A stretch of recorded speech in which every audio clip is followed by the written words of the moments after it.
Hello बच्चों, welcome to our channel achieve A plus tutorial. मैं हूं प्रशांत और आज हम लोग पढ़ेंगे क्लास 9 के चैप्टर मोशन का अगला टॉपिक। बच्चों, इससे पहले हम लोग पिछले क्लास में डिस्टेंस एंड डिस्प्लेसमेंट पढ़े थे, scalar quantity and vector quantity भी पढ़े थे और एवरेज स्पीड पढ़े थे। एवरेज स्पीड के कुछ फार्मूला भी डिराइव किए थे और कुछ क्वेश्चन वगैरह भी, उसका एग्जाम्पल भी हम लोग देखे थे, उसको समझे थे कुछ। तो अब उसके बाद का टॉपिक, तो उसके बाद हम लोग को क्या क्या पढ़ना है। तो सबसे पहले स्पीड पढ़ चुके हैं, तो स्पीड विथ डायरेक्शन यानी कि वेलोसिटी, तो वेलोसिटी हम लोग पढ़ेंगे। एक्सेलरेशन पढ़ेंगे, फिर उसके बाद ग्राफ पढ़ना हम लोग को, यानी कि जो मोशन होता है तो मोशन का ग्राफिकल रिप्रेजेंटेशन, यानी कि कोई यूनिफॉर्म मोशन हो, नॉन यूनिफॉर्म मोशन हो, किसी भी टाइप का मोशन हो तो उसका ग्राफिकल रिप्रेजेंटेशन कैसा होगा, तो वो ग्राफ हम लोग पढ़ेंगे, जो कि डिस्टेंस और टाइम के बीच के ग्राफ हो सकता है या फिर वेलोसिटी और टाइम के बीच का ग्राफ, तो वो ग्राफ भी। और उसके बाद फिर इक्वेशन ऑफ मोशन भी पढ़ना है। तो पहले हम लोग आते हैं वेलोसिटी पे। तो टर्म वेलोसिटी,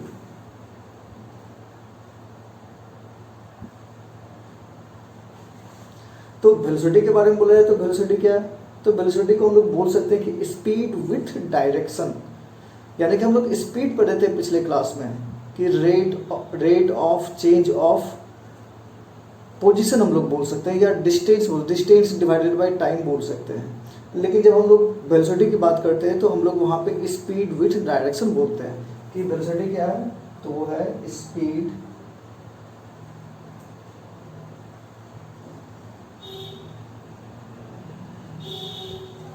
विथ डायरेक्शन, कि स्पीड भी है लेकिन उसमें डायरेक्शन भी है। यानी कि हम लोग scalar quantity and vector quantity बोल चुके, तो वेलोसिटी एक वेक्टर क्वांटिटी है क्योंकि स्पीड है उसमें जो कि मैग्नीट्यूड बताता है कि किस स्पीड से जा रहा है, 5 metre per second, 10 metre per second, ये क्या है, तो ये मैग्नीट्यूड है। तो स्पीड विथ डायरेक्शन, और डायरेक्शन भी, यानी कि हम लोग बोले कि कोई एक ऑब्जेक्ट, एक बाइक बोल देते हैं कि एक बाइक ईस्ट की ओर 5 मीटर पर सेकेंड की स्पीड से जा रहा है, तो ये 5 मीटर पर सेकेंड क्या है, ये तो मैग्नीट्यूड है, और साथ में ईस्ट की ओर बोला जा रहा है, यानी कि एक पार्टिकुलर डायरेक्शन में वो मूव कर रहा है। तो हम लोग बोलेंगे कि उसके पास मैग्नीट्यूड भी है और डायरेक्शन भी है, इसलिए ये क्या है, तो ये वेक्टर क्वांटिटी है और इसको हम लोग वेलोसिटी बोलेंगे। तो वेलोसिटी क्या होता है, तो वेलोसिटी का मतलब स्पीड विथ डायरेक्शन बोल सकते हैं, या फिर इसको दूसरे तरीके से बोल सकते हैं, वेलोसिटी इज इक्वल टू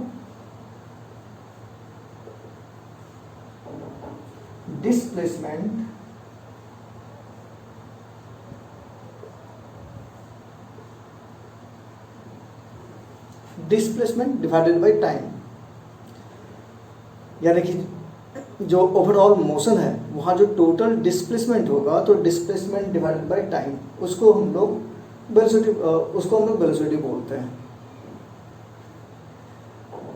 तो किसी भी ऑब्जेक्ट का यदि मोशन हो रहा हो, कोई एक ऑब्जेक्ट मूव कर रहा हो, तो कोई ये जरूरी नहीं होता कि उसके स्पीड एंड वेलोसिटी सेम हो। ये हो सकता है कि स्पीड और वेलोसिटी दोनों का मैग्नीट्यूड सेम हो, और मैग्नीट्यूड अलग अलग भी हो सकता है सेम मोशन के लिए। जैसे कि हम लोग एग्जांपल लेते हैं कि यदि कोई एक ऑब्जेक्ट यहाँ से मूव करता हुआ इस पॉइंट पे आ गया, तो हम लोग क्लियरली हम बोल सकते हैं कि यहाँ पे डिस्टेंस और डिस्प्लेसमेंट अलग अलग होगा, जो कि हम लोग पिछले क्लास में पढ़े थे। डिस्टेंस का मतलब ये एक्चुअल पाथ, और डिवाइडेड बाय जो टाइम लगा हम लोगों का।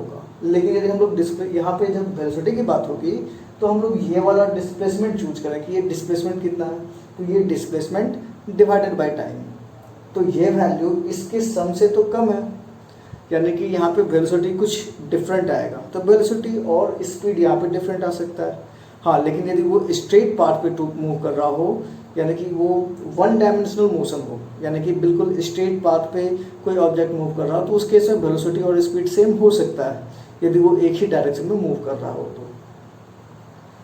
तो velocity is equal to displacement divide by time, या फिर हम लोग वेलोसिटी को और क्या बोल सकते हैं, तो वेलोसिटी को हम लोग rate of change of position बोल सकते हैं।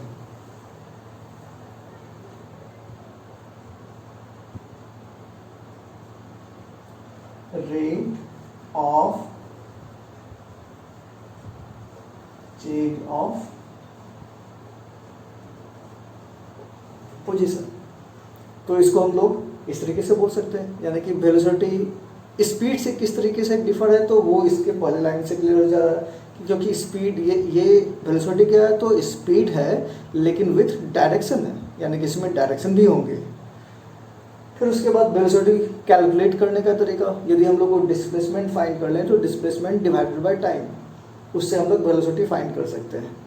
और यदि डिफाइन करना हो तो उसको हम लोग एक लाइन में डिफाइन कर सकते हैं कि वेलोसिटी क्या है, तो rate of change of position, position change करने के रेट को हम लोग वेलोसिटी बोलते हैं। अब पोजीशन का मतलब ये हो गया कि कोई ऑब्जेक्ट किसी एक पॉइंट पे है और वहां से किसी दूसरे पॉइंट पे जा रहा है, तो ये पोजीशन चेंज करना, यानी कि ये ए पॉइंट पे है, ए से बी पॉइंट पे आया, तो वो पोजीशन चेंज करना। अब पोजीशन चेंज करने के लिए पाथ वो कोई भी चूज कर सकता है, वो हो सकता है कि इस तरीके से मूव करे, हो सकता है इस तरीके से मूव करे, या फिर हो सकता है कि स्ट्रेट पाथ हो। तो यदि कोई actual path divide by time बोले, उसका रेट बोले तो वो स्पीड होगा। लेकिन जब यहाँ पे वेलोसिटी की बात होगी तो ए से बी तक का जो डिस्प्लेसमेंट है, चेंज ऑफ पोजीशन का मतलब ये बीच का डिस्टेंस, और rate of change of position का मतलब ये डिस्प्लेसमेंट डिवाइडेड बाय टाइम। तो हम लोग बोलेंगे कि वेलोसिटी क्या है, तो डिस्प्लेसमेंट बाय टाइम या rate of change of position. तो यदि हम लोग अब वेलोसिटी की भी बात करें तो जैसे स्पीड के डिफरेंट टाइप थे, स्पीड के डिफरेंट टाइप में हम लोग क्या क्या पढ़े थे, यूनिफॉर्म स्पीड पढ़े थे, इंस्टेंटेनियस स्पीड पढ़े थे और एवरेज स्पीड पढ़े थे। वेलोसिटी के भी उसी तरीके से टाइप बोल सकते हैं। एक तो यूनिफॉर्म वेलोसिटी, यूनिफॉर्म वेलोसिटी का मतलब क्या हो गया, तो यूनिफॉर्म वेलोसिटी का मतलब हो गया कोई ऑब्जेक्ट यदि मूव कर रहा है और कोई चीज़ चेंज नहीं हो रहा है, ना तो उसका स्पीड चेंज हो रहा है ना डायरेक्शन, यानी कि एक ही डायरेक्शन में सेम स्पीड से वो मूव कर रहा हो, तो यूनिफॉर्म वेलोसिटी है। यानी कि डायरेक्शन भी चेंज नहीं होना चाहिए और मैग्नीट्यूड भी चेंज नहीं होना चाहिए, क्योंकि यदि कुछ भी चेंज हुआ तो फिर वेलोसिटी यूनिफॉर्म नहीं रहेगा। जैसे कि एग्जाम्पल हम लोग बोल सकते हैं कि यदि कोई ऑब्जेक्ट 5 मीटर पर सेकेंड के स्पीड से ईस्ट डायरेक्शन में मूव कर रहा है, तो ये 5 metre per second towards east, इसको हम लोग वेलोसिटी बोलेंगे। ये वेलोसिटी है और वो किस टाइप का वेलोसिटी है, तो ये यूनिफॉर्म वेलोसिटी है। क्यों यूनिफॉर्म है, क्योंकि इसके स्पीड कांस्टेंट है 5 मीटर पर सेकेंड, इसी स्पीड से थ्रू आउट जर्नी वो मूव कर रहा है, और इसका डायरेक्शन ईस्ट की ओर है, वो ईस्ट की ओर ही मूव करता जा रहा है, कहीं पे वो अपना डायरेक्शन चेंज नहीं कर रहा है। तो ना तो उसका वेलोसिटी चेंज, ना तो उसका स्पीड चेंज हो रहा है, ना ही डायरेक्शन। तो ये किस तरह का मोशन है, तो वो यूनिफॉर्म मोशन, यूनिफॉर्म वेलोसिटी।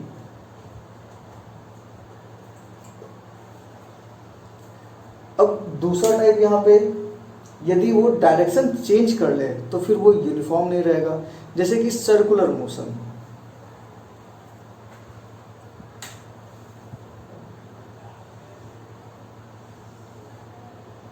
कोई ऑब्जेक्ट यदि हम बोले कि 5 या 10 लेते हैं, इस बार 10 मीटर पर सेकेंड के स्पीड से वो सर्कुलर पाथ पे,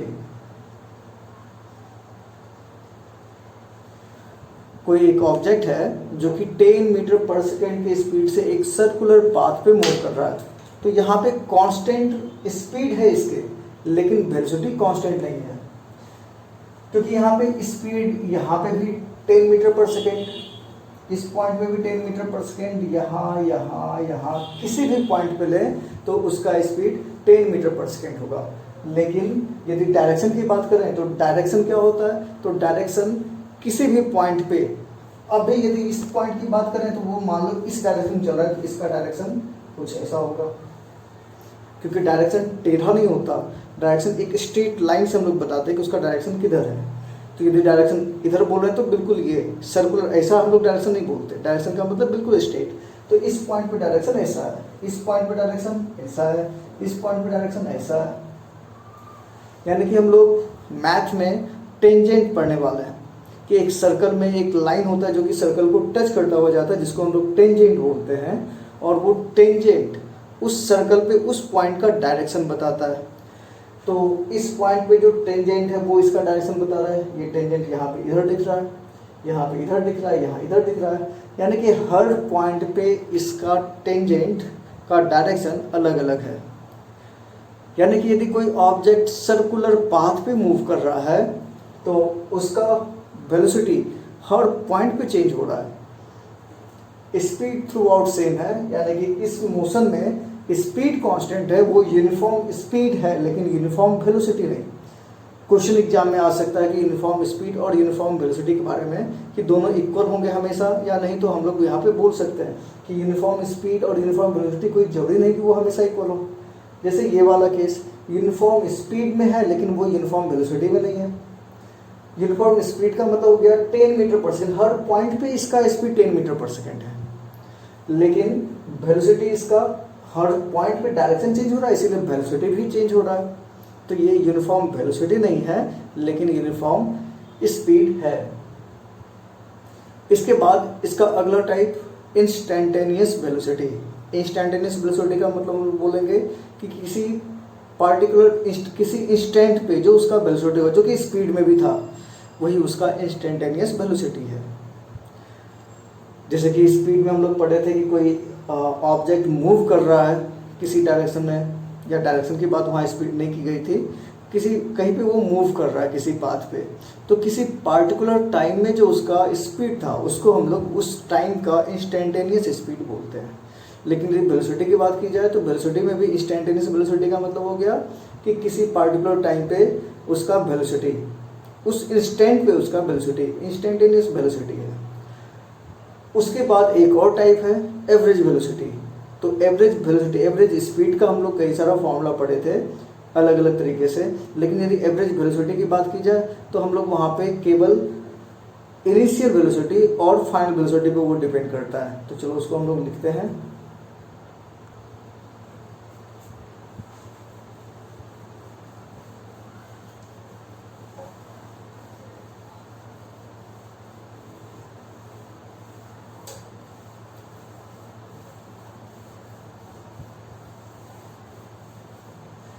तो अगला टॉपिक है एवरेज वेलोसिटी।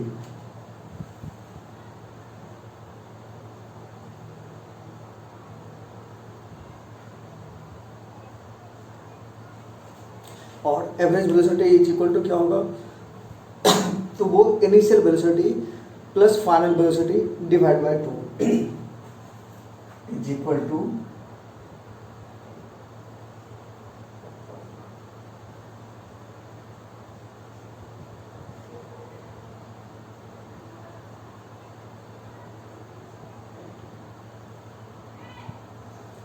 और पूरे इस चैप्टर में हम लोग इनिशियल वेलोसिटी और फाइनल वेलोसिटी को u और v से रिप्रेजेंट करेंगे। u का मतलब इनिशियल और v का मतलब फाइनल, यानी कि वेलोसिटी एवरेज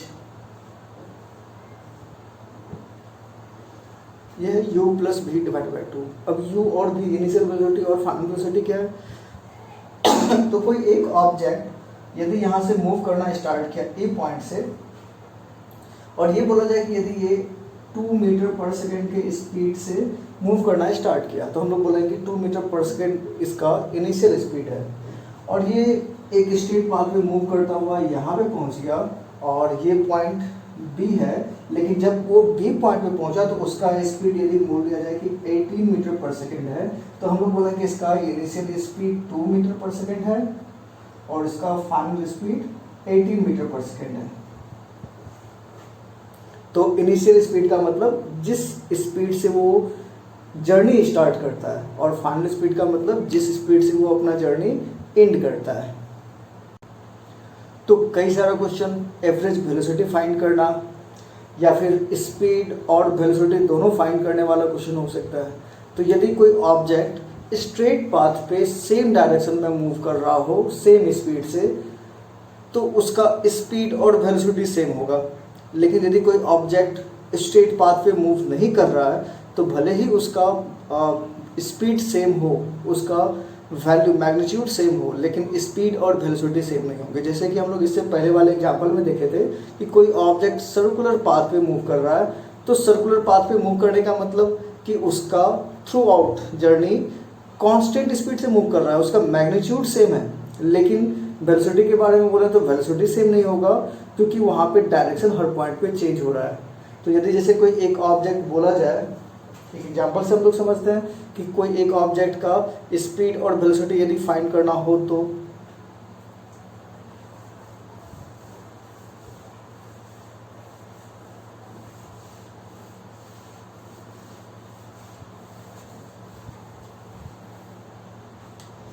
जैसे ये क्वेश्चन हो कि कोई एक ऑब्जेक्ट है जो कि सर्कुलर पाथ पे है, तो हम लोग जैसे सर्कुलर पाथ पे डिस्टेंस और डिस्प्लेसमेंट फाइंड किए थे, उसी क्वेश्चन में यदि उसका स्पीड और वेलोसिटी पूछा जाए, या फिर कोई स्क्वायर शेप्ड पाथ हो वहाँ पे स्पीड और वेलोसिटी पूछा जाए, जैसे कि बोला जाए यदि स्क्वायर शेप्ड की बात करें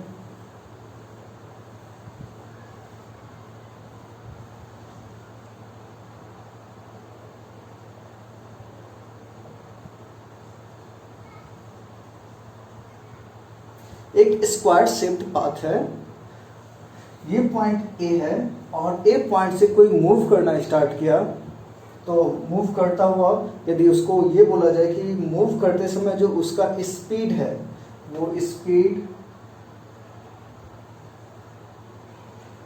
5 मीटर पर सेकेंड है, ये भी बोला जा सकता है, या 2 मीटर पर सेकेंड है। या फिर क्वेश्चन में ये हो सकता है कि कोई एक स्क्वायर शेप्ड पाथ है और उस स्क्वायर शेप्ड पाथ को जिसका एक साइड का लेंथ दिया हुआ हो, मान लो कि उसको 10 मीटर है, और उसको एक पूरा कंटिन्यूस एक चक्कर लगाने में ये बोल दिया जाए कि 8 सेकेंड लग रहा है, यानी कि टोटल टाइम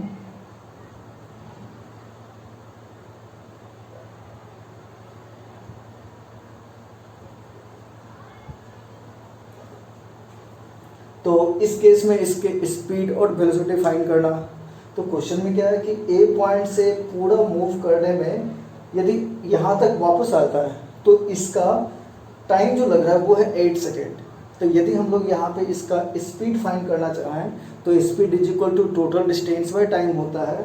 तो यदि ए पॉइंट से बी सी डी होता हुआ वापस ए पे आता है तो इसके पोजीशन में कोई चेंज नहीं हुआ, तो यहाँ पे डिस्प्लेसमेंट 0 है तो वेलोसिटी 0 होगा, लेकिन स्पीड क्या होगा, तो स्पीड टोटल डिस्टेंस जो कि 10 + 10 + 10 + 10 यानी कि 40 मीटर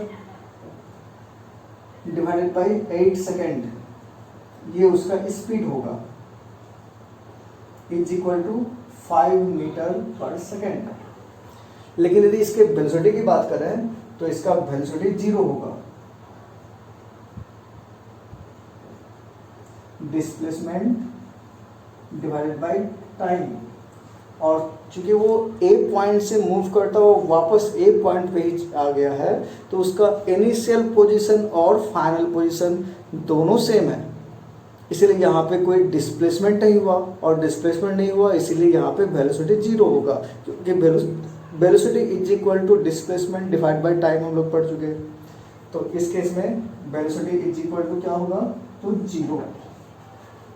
तो जैसे यहाँ पे दिख रहा है कि एक मोशन रहित ऑब्जेक्ट मूव कर रहा है, लेकिन मूव करते हुए भी उसका स्पीड कुछ और है और वेलोसिटी कुछ और, तो स्पीड और वेलोसिटी हमेशा सेम नहीं हो सकते, डिपेंड कंडीशन पे करेगा। तो जैसा कंडीशन होगा उस हिसाब से हम लोग स्पीड और वेलोसिटी फाइंड कर सकते हैं। यदि वो सेम डायरेक्शन, जैसे यहाँ पे क्या हो रहा है कि ए से बी तक के जर्नी में स्पीड और वेलोसिटी दोनों सेम होंगे, क्यों, क्योंकि दोनों बिल्कुल एक ही डायरेक्शन में मूव कर रहा है।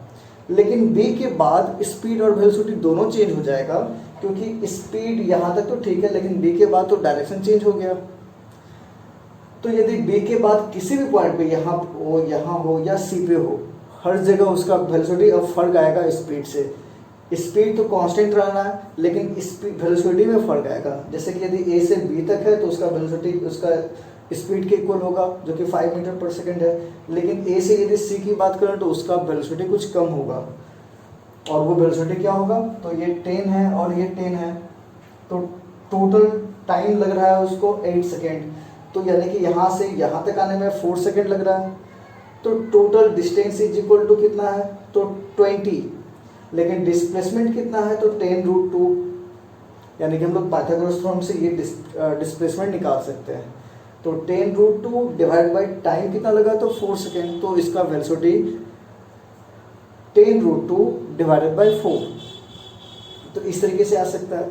तो हम लोग स्पीड और वेलोसिटी दोनों फाइंड कर सकते हैं जैसा दिया हुआ है क्वेश्चन में। अब इसके बाद एक और टॉपिक है एक्सेलरेशन। तो अब एक्सेलरेशन पे आते हैं।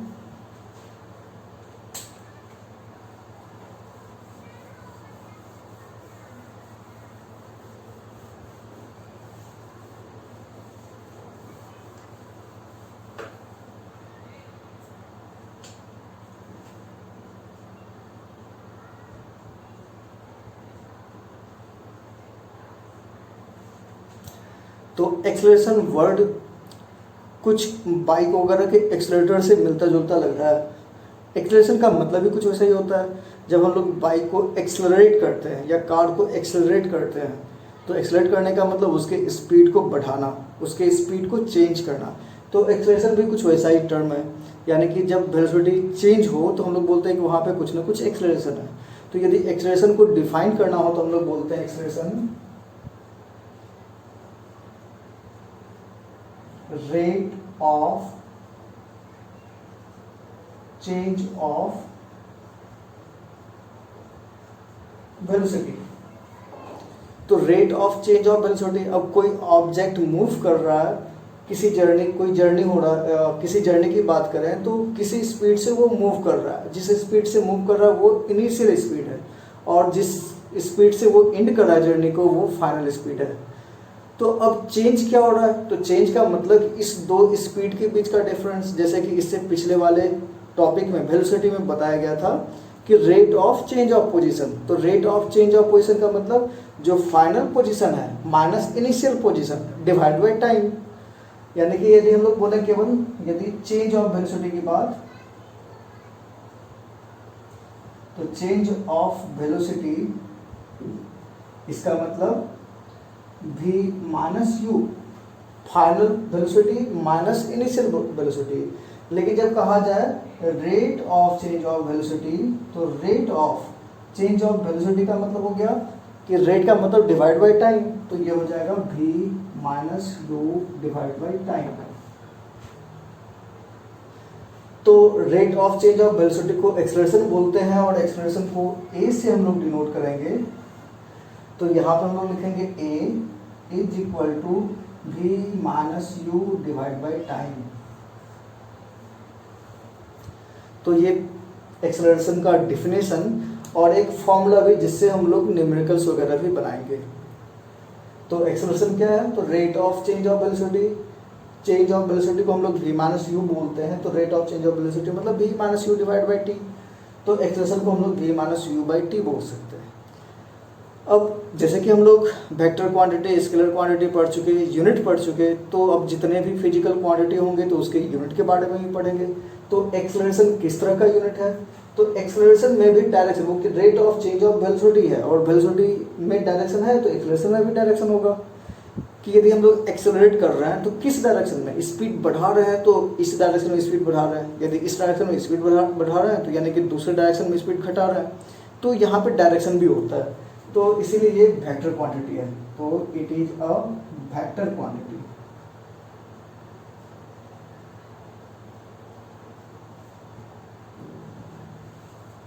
तो ये एक वेक्टर क्वांटिटी है। अब क्वांटिटी के अलावा हम लोग यूनिट भी पढ़ रहे हैं, तो इसका यूनिट क्या होगा? तो इसका SI unit metre per second square होता है, यानी कि metre per second square, m into H two the power minus 2। या फिर हम लोग सही तरीका यह है लिखने का, लेकिन हम लोग कहीं कहीं पे ऐसे भी लिखते हैं मीटर पर सेकेंड स्क्वायर। जैसे कि अर्थ के का एक्सेलरेशन ड्यू टू ग्रेविटी वो 9.8 मीटर पर सेकेंड स्क्वायर होता है। तो मतलब कि यहाँ पे मीटर पर सेकेंड स्क्वायर क्या है? तो वो यूनिट है, और इसको हम लोग ये SI यूनिट है। और इसका यदि CGS यूनिट पूछा जाए तो यही मीटर सेंटीमीटर में हो जाएगा, यानी कि सेंटीमीटर पर सेकेंड स्क्वायर। हम लोग जितने भी न्यूमेरिकल्स बनाएंगे तो वहाँ पे यूनिट का ध्यान अच्छे से रखना है, यूनिट सेम होने चाहिए, और SI यूनिट में हो तो क्वेश्चन अच्छे से, मतलब कि वहाँ पे कोई कन्फ्यूजन नहीं होता बनाने में। तो यूनिट कोशिश ये करना है कि सारे यूनिट को SI यूनिट में रखना है, नहीं तो फिर एक ही यूनिट में रख के सारे क्वेश्चन सॉल्व करेंगे। अब इसके बाद वेलोसिटी और एक्सेलरेशन के बाद है ग्राफ। अब ग्राफ हम लोग को पढ़ना है। अब इस चैप्टर में जो कुछ टॉपिक बचे हुए हैं, तो पहला ग्राफ, और ग्राफ के बाद इक्वेशन ऑफ मोशंस, यानी कि कोई ऑब्जेक्ट मूव कर रहा है जो कि यूनिफॉर्म स्पीड से मूव नहीं कर रहा है, यूनिफॉर्म वेलोसिटी से मूव नहीं कर रहा, यानी कुछ ना कुछ एक्सेलरेशन हो रहा है, तो उस केस में उसके मोशन को पढ़ना, उसका डिस्टेंस फाइंड करना, टाइम वगैरह सब में रिलेशन निकालना, तो वो हम लोग पढ़ेंगे इक्वेशन ऑफ मोशन, जो कि 3 इक्वेशन ऑफ मोशन है, उसको डिराइव करेंगे और उस पर कुछ न्यूमेरिकल्स बनाएंगे। और उसके अलावा सर्कुलर मोशन पढ़ना है हम लोग को, कि सर्कुलर मोशन वो यूनिफॉर्म वेलोसिटी नहीं होता, यूनिफॉर्म मोशन नहीं होता वहाँ पे, क्योंकि डायरेक्शन चेंज हो रहा होता है। सर्कुलर मोशन है क्या, वो पढ़ना है। और उसके अलावा ग्राफ है, तो चलो ग्राफ अभी हम लोग देख लेते हैं, और यूनिफॉर्म मोशन अगले क्लास में कर लेंगे। तो ग्राफ,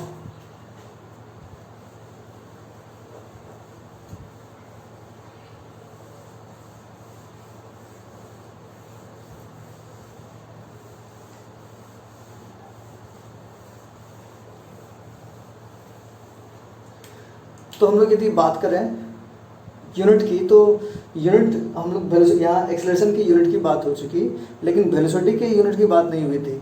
तो वेलोसिटी का यूनिट बिल्कुल वही होता जो स्पीड का होता है, क्योंकि यहाँ पे केवल वो वेक्टर, उसमें डायरेक्शन ऐड हुआ है, क्वांटिटी बिल्कुल वही है, तो उसके यूनिट भी वही होते हैं, यानी कि वहाँ मीटर पर सेकेंड। अब आते हैं हम लोग के ग्राफ पे।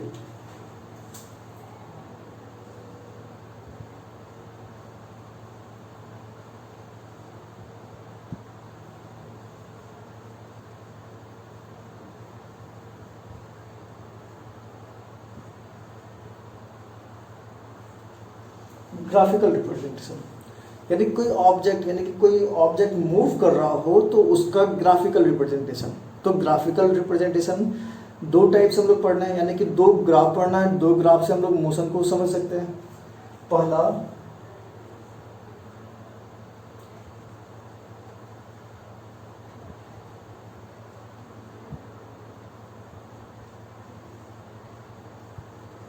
डिस्टेंस टाइम ग्राफ, या इसको कभी कभी हम लोग पोजीशन टाइम ग्राफ भी बोलते हैं, डिस्प्लेसमेंट टाइम ग्राफ भी, लेकिन मेनली हम लोग को क्लास 9th में डिस्टेंस टाइम ग्राफ ही पढ़ना है, या फिर इसको हम लोग सिंपली ST ग्राफ बोलते हैं। और दूसरा हम लोग को पढ़ना है वेलोसिटी टाइम ग्राफ।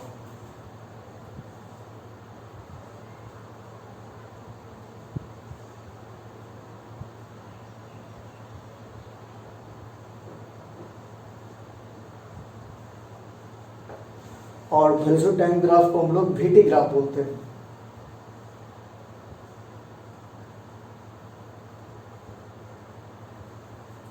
ऐसे इसके अलावा भी एक ग्राफ होता है एक्सेलरेशन टाइम ग्राफ, लेकिन हम लोग को इस क्लास में ये चीज़ नहीं पढ़ना। अब इस दोनों में एक चीज़ ध्यान में रखना है कि यदि डिस्टेंस टाइम ग्राफ का कोई डिस्टेंस टाइम ग्राफ बनाया हुआ है, तो उसका हम लोग यदि स्लोप निकालें,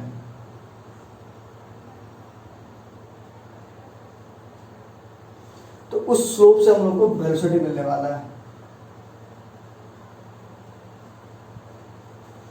यदि कोई एक ग्राफ है, तो ग्राफ में हम लोग 2 चीज़ फाइंड कर सकते हैं। एक तो या तो उस ग्राफ का स्लोप, और दूसरा वो एरिया। तो डिस्टेंस टाइम ग्राफ का एरिया से हम लोग को कुछ नहीं मिलता, लेकिन उसके स्लोप से वेलोसिटी मिलता है। लेकिन यहाँ पे डिस्टेंस है तो हम लोग यहाँ स्पीड बोलेंगे। डिस्टेंस टाइम ग्राफ के स्लोप से स्पीड मिलेगा, स्पीड। यदि वही डिस्प्लेसमेंट टाइम ग्राफ होता या पोजीशन टाइम ग्राफ होता तो वेलोसिटी बोल सकते थे। और दूसरा है वेलोसिटी टाइम ग्राफ, और यदि वेलोसिटी टाइम ग्राफ का स्लोप और उसका एरिया, यदि स्लोप निकालें तो वेलोसिटी टाइम ग्राफ के स्लोप से हम लोग को एक्सेलरेशन मिलने वाला है, और एरिया फाइंड करें तो उससे हम लोग को डिस्टेंस फाइंड होने वाला है।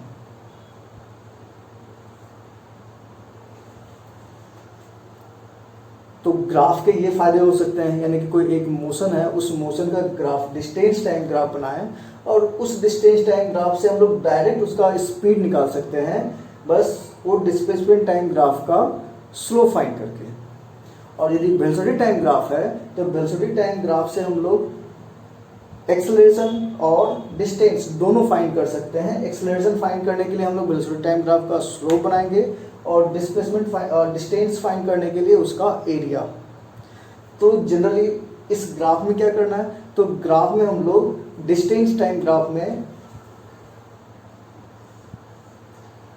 एक्स एक्सिस और ये वाई एक्सिस, एक्स एक्सिस हमेशा डिस्टेंस होगा और टाइम होगा और वाई एक्सिस वो डिस्टेंस होगा। उसी तरह से वेलोसिटी टाइम ग्राफ में भी एक्स एक्सिस टाइम होगा और वाई एक्सिस वेलोसिटी होगा। तो अब जिस तरह का मोशन होगा उस तरह का हम लोग ग्राफ ड्रॉ कर सकते हैं, लेकिन हम लोग कुछ ग्राफ के टाइप हम लोग ऐसे ही समझ लेना चाहिए कि यदि ग्राफ का शेप से ये समझना कि वो ग्राफ वो मोशन किस टाइप का है। तो अलग अलग लेते हैं, जैसे कि मोशन के टाइप में बोले तो सबसे पहला था रेस्ट में यदि कोई ऑब्जेक्ट है तो उसका डिस्टेंस टाइम ग्राफ क्या होगा और वेलोसिटी टाइम ग्राफ क्या होगा। यदि कोई ऑब्जेक्ट कांस्टेंट स्पीड से मूव कर रहा है तो उसका डिस्टेंस टाइम ग्राफ क्या होगा और वेलोसिटी टाइम ग्राफ क्या होगा।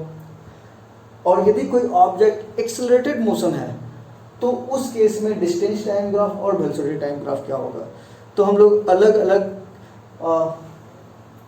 सिचुएशन के लिए ग्राफ हम लोग समझते हैं एक एक करके।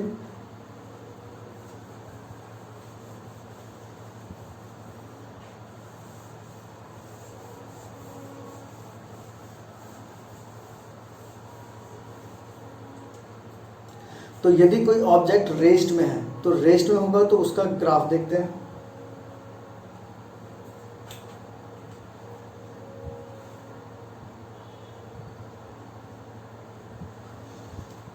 तो सबसे पहले रेस्ट का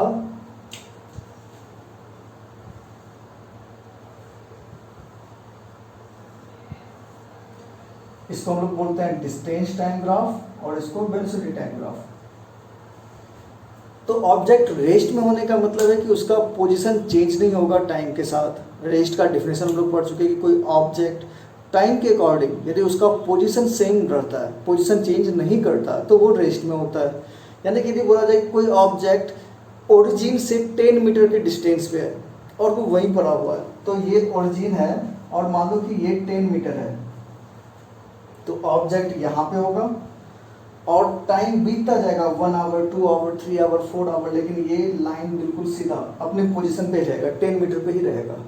यानी कि 0 टाइम पे भी 10 मीटर पे है, 1 सेकेंड पे 10 मीटर, 2 सेकेंड पे 10 मीटर, 1 मिनट पे 10 मीटर, 1 आवर 10 मीटर। यानी कि टाइम बढ़ता जा रहा है लेकिन इसका पोजीशन वो ओरिजिन से 10 मीटर पे ही है। तो किसी भी ऑब्जेक्ट का जो रेस्ट में है उसका डिस्टेंस टाइम ग्राफ वो एक्स एक्सिस के पैरेलल होता है या फिर टाइम एक्सिस के पैरेलल होता है।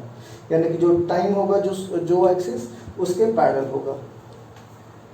यदि कोई ऑब्जेक्ट पोजीशन चेंज नहीं कर रहा है तो उसका वेलोसिटी 0 है, और वेलोसिटी 0 है तो यदि उसका ग्राफ वेलोसिटी टाइम ग्राफ बोले तो उसको खींचने का जरूरत ही नहीं, क्योंकि उसका जो टाइम एक्सिस है वही उसका वेलोसिटी ग्राफ होगा। क्यों? क्योंकि वेलोसिटी टाइम के साथ टाइम बीता जा रहा है लेकिन वेलोसिटी उसका 0 है, तो ये जो एक्स एक्सिस है वही रेस्ट का वेलोसिटी टाइम ग्राफ होगा। अब दूसरा है यूनिफॉर्म वेलोसिटी। तो दूसरा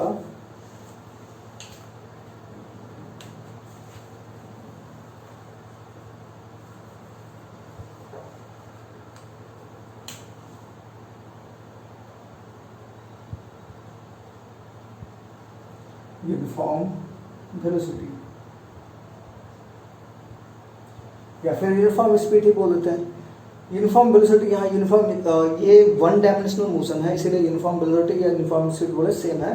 तो हम लोग बोलते हैं कोई ऑब्जेक्ट यदि 2 मीटर पर सेकेंड की स्पीड से जा रहा है तो इसका जो ग्राफ होगा वो कैसा, उसको हम लोग यदि दिखाना चाहें तो डिस्टेंस यानी कि speed is equal to 2 meter per second, यानी कि 1 सेकेंड में 2 मीटर। और स्पीड का हम लोग फॉर्मूला हम लोग को पता है डिस्टेंस टाइम का, distance is equal to speed into time होता है। तो स्पीड फिक्स है 2 मीटर पर सेकेंड, तो यानी कि s is equal to 2 into T. क्या यही होगा? अब यदि हम लोग s इज इक्वल टू 2 से ग्राफ बनाएं तो ग्राफ कुछ ऐसा होगा, ये रहा s और ये रहा t। t is equal to यदि 0 रखें तो ये ओरिजिन पे है, t इज इक्वल टू यदि 1 रखें तो 1 into 2, t is equal to यदि 4 रखें तो 4 या 4 इंटू ही रखते हैं, 2 इंटू 2 4। तो यदि ग्राफ यहाँ पे वो सारे नंबर लिखे हैं तो नंबर क्या क्या हो जाएगा? तो 0 है, इसको 1 बोल देते हैं, 2 3 4 2 4 6 8। तो यदि हम लोग ये सारे को प्लॉट करें तो क्या हो रहा है? तो 0 पे 0 यानी कि ये पॉइंट, टाइम 1 है तो पोजीशन 2 है, तो 1 पे 2 ये पॉइंट, 2 पे 4 है, टाइम 2 तो ये 4। ये क्लियरली दिख रहा है कि एक स्ट्रेट लाइन है। तो ये याद रखना है कि यदि कोई ऑब्जेक्ट यूनिफॉर्म वेलोसिटी में हो तो उसका ग्राफ कैसा होगा? तो एक स्ट्रेट पाथ होगा। लेकिन उसका वेलोसिटी टाइम ग्राफ क्या होगा? तो velocity time graph x axis के पैरेलल होगा। क्यों पैरेलल होगा? क्योंकि इसका स्पीड 2 मीटर पर सेकेंड है, वो किसी भी टाइम के लिए। टाइम बीत रहा है लेकिन 2 मीटर पर सेकेंड में कोई चीज़ नहीं आ रहा, तो 2 मीटर पर सेकेंड, यदि ये 1 है ये 2 है तो ये ग्राफ कुछ ऐसा होगा। तो कोई ऑब्जेक्ट यदि यूनिफॉर्म वेलोसिटी से मूव कर रहा है तो उसका डिस्टेंस टाइम ग्राफ वो एक इंक्लाइंड स्ट्रेट लाइन होगा और उसका velocity time graph x axis के पैरेलल होगा। अब एक और है एक्सेलरेटेड मोशन। एक्सेलरेशन अभी हम लोग पढ़े हैं, तो एक्सेलरेटेड मोशन का ग्राफ हम लोग ड्रॉ करें।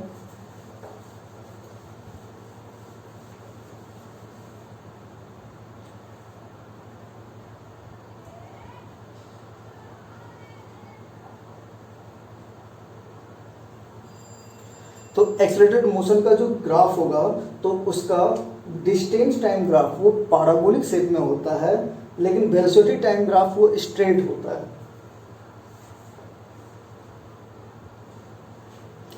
तो इसका ग्राफ कैसा हो सकता है? तो इसका ग्राफ कुछ ऐसा होगा। अब इस ग्राफ को यदि हम लोग नंबर से समझें तो उसके लिए इक्वेशन समझना होगा, जो कि इक्वेशन हम लोग अगले क्लास में करने वाले हैं, लेकिन अभी बता दिया जाए यदि तो यदि एक्सेलरेशन कुछ है, मान लो 2 मीटर पर सेकेंड स्क्वायर, तो 2 मीटर पर सेकेंड स्क्वायर के स्पीड से यदि मूव कर रहा है तो इसका displacement is equal to half AT square के इक्वल होगा। अब ये कैसे होगा ये हम लोग अगले क्लास में पढ़ेंगे, जब इक्वेशन ऑफ मोशन पढ़ेंगे कि एस का फॉर्मूला होता है ut plus half AT square, और वो इनिशियली 0 से स्पीड वो मूव कर रहा है तो हाफ AT स्क्वायर, यानी कि यहाँ पे वैल्यू रखे हैं तो s is equal to a का वैल्यू 2 है और 2 2 कट जाएगा तो t स्क्वायर। अब यहाँ से यदि हम लोग ग्राफ ड्रॉ करें s और t इज इक्वल टू 0 तो ये 0, t इज इक्वल टू 1 तो s1, t is equal to 2 तो ये 4, t इज इक्वल टू 3 तो ये 9। अब यदि हम लोग ग्राफ यहाँ पे इसको हम लोग ड्रॉ करना चाहें तो t इज इक्वल टू 0 पे 0 ठीक है, 1 पे 1 भी ठीक है, ये यहाँ पे होगा, लेकिन 2 पे 4 है तो ये पॉइंट यहाँ क्लियरली दिख रहा है कि एक स्ट्रेट लाइन नहीं है, एक कर्व टाइप का दिख रहा है। और आगे जाते हैं तो t इज इक्वल टू 3 पे 9 है तो 3 पे 9 कुछ यहाँ पे होगा, तो ये कर्व कुछ ऐसा होगा।